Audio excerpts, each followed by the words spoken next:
어느 날 문득 잠에서 깨어 거울을 보셨나요? 거울 속에 비친 낯선 노인을 마주하고 놀라진 않으셨나요? 평생을 앞만 보고 달려왔는데, 가족을 먹여 살리고, 회사를 위해 밤낮 없이 일하고, 자식들 뒷바라지하느라 내 청춘이 다 갔는데, 정작 남은 것은 주름진 얼굴과 여기저기 쑤시는 몸, 그리고 더 이상 나를 필요로 하지 않는 세상뿐이라는 생각. 혹시 그런 서글픔이 밀려와 가슴이 먹먹해지신 적은 없으신지요? 젊은 시절 우리는 모두 쓰임이 있는 존재였습니다. 어디를 가나 오라는 곳이 있었고, 내가 없으면 일이 돌아가지 않았지요. 유능하다는 칭찬, 없어서는 안 될 사람이라는 인정. 그것이 우리 삶을 지탱하는 자부심이었습니다. 그런데 은퇴를 하고, 자식들이 떠나고, 사회적인 직함이 하나둘 사라지면서 우리는 마치 고장난 시계처럼 멈춰섰습니다. 아침에 눈을 떠도 딱히 갈 곳이 없고, 하루 종일 전화벨 한 번 울리지 않는 날들이 이어집니다. 그럴 때면 마음속 깊은 곳에서 이런 목소리가 들리지요. 나는 이제 다 쓴 건전지인가? 나는 이제 짐만 되는 존재인가? 하지만 여러분, 오늘 저는 여러분께 아주 놀라운 이야기를 들려드리려 합니다. 지금 여러분이 느끼는 그 쓸모없음이 사실은 신이 주신 가장 큰 축복일 수도 있다는 사실을요. 2500년 전 중국의 사상가 장자는 모두가 유능해지려고 발버둥 칠 때 홀로 껄껄 웃으며 이렇게 말했습니다. 쓸모없어라, 제발 쓸모없어라. 그래야만 비로소 너 자신이 될 수 있느니라. 도대체 이게 무슨 뚱딴지 같은 소리일까요? 세상은 우리에게 끊임없이 가치를 증명하라고 다그치는데 쓸모없는 것이야말로 진짜 쓸모가 있다니요. 오늘 이 영상을 끝까지 함께 하신다면 당신의 가슴을 짓누르던 무거운 짐이 봄눈 녹듯 사라지는 기적을 경험하게 되실 겁니다. 이야기는 장자가 길을 걷다 마주친 거대한 나무에서 시작됩니다. 장자가 제자들과 함께 산길을 가고 있었지요. 그런데 저 멀리서 어마어마하게 큰 나무 한 그루가 눈에 들어왔습니다.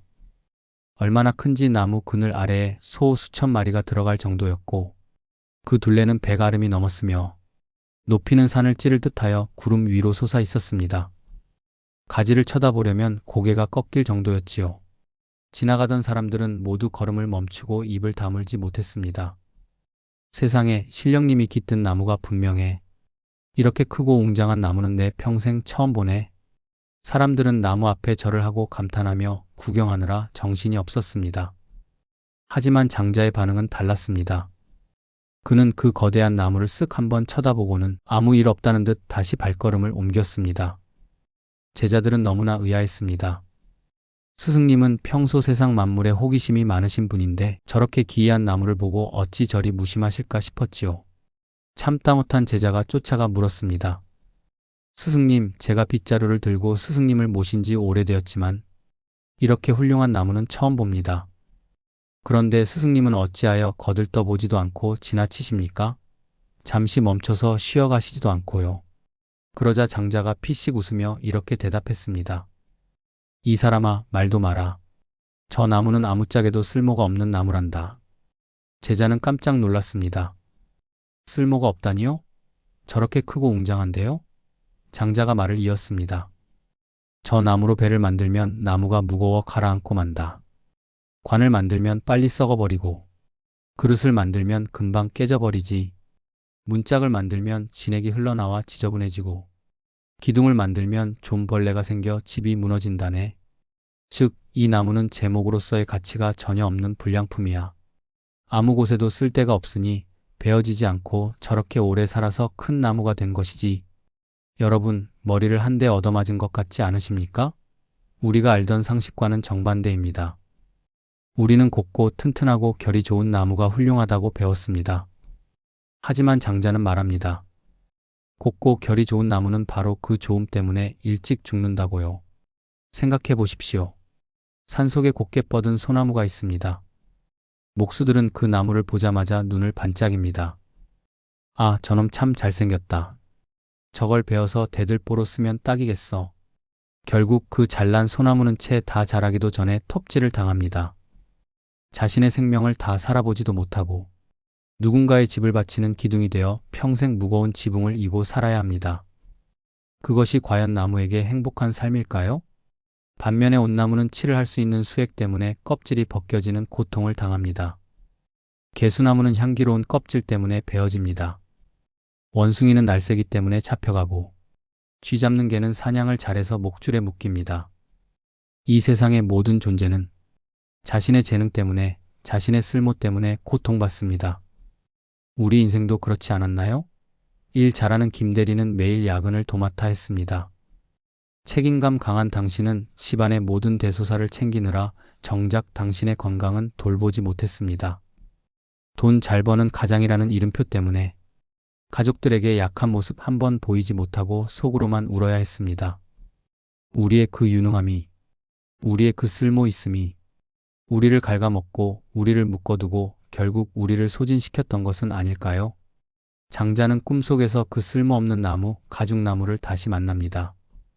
꿈속의 나무는 장자에게 이렇게 호통을 칩니다. 너는 나를 쓸모없다고 비웃었느냐? 그렇다면 묻겠다. 너는 배나 귤, 유자 같은 과일나무들과 나를 비교하는 것이냐? 그 과일나무들을 보아라. 열매가 익으면 사람들이 몰려와 가지를 휘어잡고 열매를 따간다.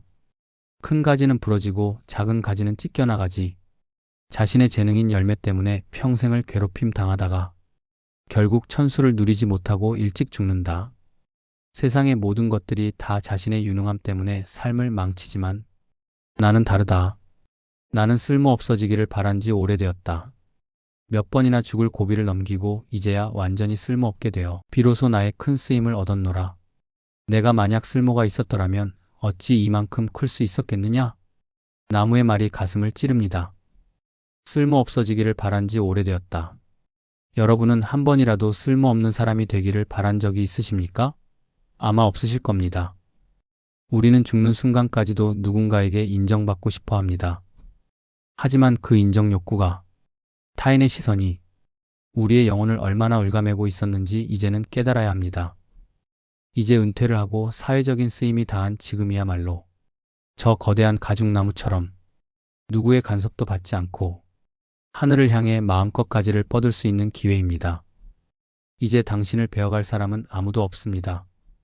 당신을 기둥으로 쓰겠다고 덤벼드는 목수도 없습니다. 오로지 당신 자신을 위해 당신의 뿌리를 깊게 내리고 당신의 그늘을 넓힐 시간입니다.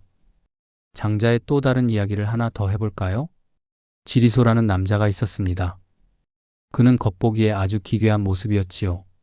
턱은 배꼽에 닿을 만큼 굽어있고 어깨는 정수리보다 높이 솟아있으며 상투는 하늘을 찌르고 오장육부는 등 위로 붉어져 나온 kop쥐였습니다. 사람들은 그를 보고 혀를 찼습니다. 저런 몸으로 어찌 세상을 살아갈꼬. 쯧쯧 정말 쓸모없는 인생이로구나. 하지만 전쟁이 났을 때 어떤 일이 벌어졌을까요? 마을의 건장하고 잘생긴 청년들은 모두 징집되어 전쟁터로 끌려갔습니다. 그리고 대부분 싸늘한 주검이 되어 돌아왔지요. 하지만 지리소는 그 불구인 몸 덕분에 징집을 면했습니다. 전쟁터에서 팔다리가 잘려나가는 참혹한 시기에도 그는 마을에 남아 편안하게 삶을 이어갔습니다. 어디 그뿐입니까? 나라에서 부역을 시킬 때도 지리소는 몸이 성치 않다는 이유로 제외되었습니다. 남들이 뙤약볕 아래서 등짐을 지고 고생할 때 그는 그늘에 앉아 콧노래를 불렀지요. 반대로 나라에서 병자나 가난한 자들에게 곡식을 나눠줄 때는 그는 몸이 불편하다는 이유로 장작 10묶음과 쌀 10섬을 받았습니다. 장자는 이 이야기를 하며 말합니다. 신체가 쓸모없는 사람도 이렇게 천수를 누리고 편안하게 사는데 하물며 마음과 덕이 쓸모없는 사람은 어떻겠느냐? 우리는 늘 정상의 범주에 들려고 애씁니다. 남들만큼은 살아야 하고 남들보다 뒤처지면 안 된다고 채찍질합니다. 하지만 그 정상이라는 궤도에서 벗어나는 순간 오히려 생존의 길이 열릴 수 있습니다. 당신이 지금 돈이 많지 않다면 사기꾼들이 당신을 노리지 않을 것입니다. 당신이 지금 높은 권력이 없다면 정치적인 모함이나 구설수에 휘말려 감옥에 갈 일도 없을 것입니다. 가진 것이 없고 보여줄 것이 없고 내세울 것이 없는 상태. 사람들은 그것을 실패라고 부르지만 장자는 그것을 완전한 자유라고 부릅니다. 잃을 것이 없는 사람은 두려울 것이 없기 때문입니다. 그런데 여기서 우리는 한 가지 더 깊은 질문을 던져야 합니다. 도대체 쓸모라는 것은 누가 정하는 것입니까? 다시 그 거대한 나무 이야기로 돌아가 봅시다. 목수는 그 나무를 쓸모없다고 했습니다. 그것은 목수의 입장에서입니다. 집을 짓고 가구를 만들어야 하는 목수의 눈에는 쓰레기처럼 보였겠지요. 하지만 그 나무 그늘 아래서 쉬는 소들에게는 어떨까요? 한여름 뙤약볕을 피하게 해주는 그 나무가 세상에서 가장 고마운 존재입니다. 나무 아래서 바둑을 두고 낮잠을 자는 사람들에게는 어떨까요? 그 어떤 화려한 궁궐보다 편안한 휴식처입니다. 작은 벌레들과 새들에게는 어떨까요? 자신들의 알을 낳고 새끼를 기를 수 있는 우주이자 집입니다. 보십시오. 쓸모없음이란 절대적인 것이 아닙니다. 단지 누가 보느냐에 따라 달라지는 상대적인 것일 뿐입니다. 당신은 회사에서는 쓸모가 다했다고 명예퇴직을 당했을지 모릅니다. 하지만 당신의 손자에게 당신은 세상에서 가장 재미있는 옛날 이야기를 해주는 영웅입니다. 당신의 아내에게 당신은 험한 세월을 함께 건너온 유일한 전우입니다. 길가의 핀 꽃에게 당신은 자신의 아름다움을 알아봐주고 말을 걸어주는 다정한 친구입니다. 자본주의라는 목수의 눈으로 자신을 평가하지 마십시오. 돈을 벌지 못한다고 생산적이지 않다고 스스로를 폐기 처분하려 하지 마십시오. 당신은 누군가에게는 여전히, 아니 예전보다 더 크고 시원한 그늘입니다. 장자는 무용지용을 말하며 우리에게 땅바닥을 보라고 합니다. 우리가 걸을 때 발바닥이 닿는 땅은 아주 작습니다. 그 작은 면적만이 당장은 쓸모 있는 땅입니다. 하지만 그렇다고 해서 내가 밟지 않는 나머지 땅을 다 파내버리면 어떻게 될까요? 발바닥 크기만 남기고 주위를 천길 낭떠러지로 만들어버리면 과연 우리가 그 위에 서 있을 수 있을까요? 절대로 불가능합니다. 우리가 안전하게 서 있고 당당하게 걸을 수 있는 이유는 지금 당장 내 발이 닿지 않는 저 넓은 땅들이 묵묵히 주위를 받쳐주고 있기 때문입니다. 우리 인생도 마찬가지입니다. 돈을 벌고 일을 하고 성과를 내는 시간은 발바닥이 닿는 작은 땅에 불과합니다. 나머지 시간들, 멍하니 창밖을 바라보는 시간, 친구와 실없는 농담을 하며 웃는 시간, 좋아하는 노래를 흥얼거리는 시간, 아무 목적 없이 숲길을 걷는 시간, 세상이 낭비라고 부르는 그 쓸모없는 시간들이 사실은 우리의 정신이 무너지지 않도록 단단하게 받쳐주고 있는 것입니다. 은퇴 후의 삶은 바로 이 쓸모없는 땅을 넓혀가는 과정입니다. 발바닥만한 유용함에 갇혀 살던 좁은 감옥에서 나와 광활한 대지 위를 자유롭게 뛰어다니는 것입니다. 사랑하는 시청자 여러분, 혹시 마음의 병을 앓고 계신가요? 우울증이나 불면증, 화병으로 고생하고 계신가요? 그렇다면 가만히 들여다보십시오. 그 병의 뿌리에는 잘하고 싶은 마음, 쓸모있고 싶은 욕심이 자리 잡고 있을 겁니다. 자식 농사를 잘 짓고 싶었는데 뜻대로 안 돼서, 노후 준비를 완벽하게 하고 싶었는데 돈이 부족해서, 남들에게 멋진 모습으로 기억되고 싶었는데 초라해진 것 같아서 그 간절한 바람들이 굳어지고 뒤틀려 병이 된 것입니다. 이제 그만 그 짐을 내려놓으셔도 됩니다. 장자가 말합니다. 빈 배가 되어라. 강을 건너는데 빈 배가 와서 내 배에 부딪히면 아무리 성격 급한 사람이라도 화를 내지 않습니다. 비어있기 때문입니다. 하지만 그 배에 사람이 타고 있었다면 당장 소리를 지르며 눈을 어디다 두고 다니냐고 욕을 하겠지요. 사람들이 당신에게 상처를 주고 세상이 당신을 괴롭히는 것은 어쩌면 당신이 자아로 꽉 차 있기 때문일지도 모릅니다. 나라는 존재감, 내 것이라는 소유욕, 내가 옳다는 자존심, 그것들로 가득 차 있기에 부딪히면 아픈 것입니다.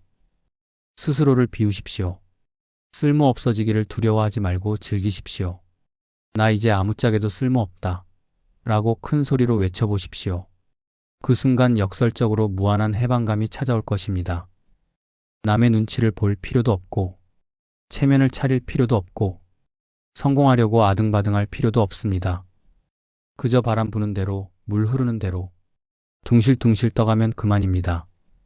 그것이 바로 장자가 말한 소유유, 절대 자유의 경지입니다. 물론 이렇게 사는 것이 말처럼 쉽지는 않습니다. 평생을 몸에 익은 습관이 하루아침에 바뀌지는 않겠지요.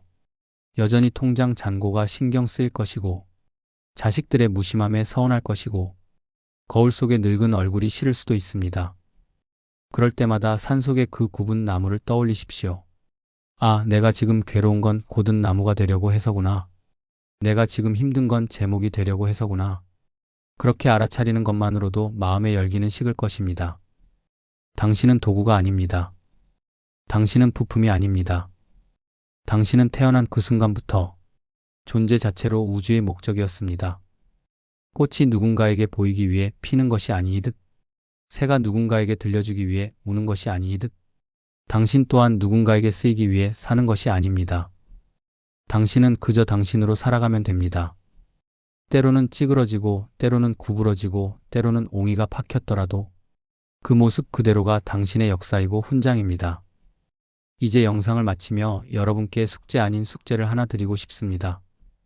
오늘 하루 딱 1시간만이라도 철저하게 쓸모없는 짓을 해보십시오.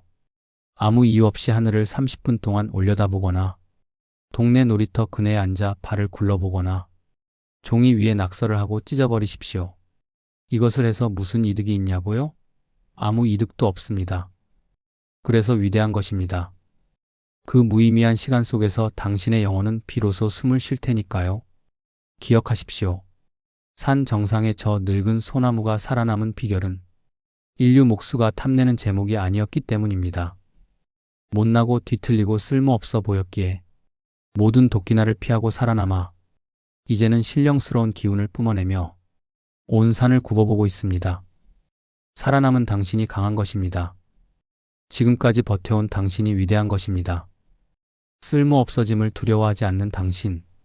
이제 당신은 그 누구보다 자유롭고 그 무엇보다 거대한 숲입니다. 당신의 평온한 노후를 장자의 마음을 담아 응원합니다. 감사합니다.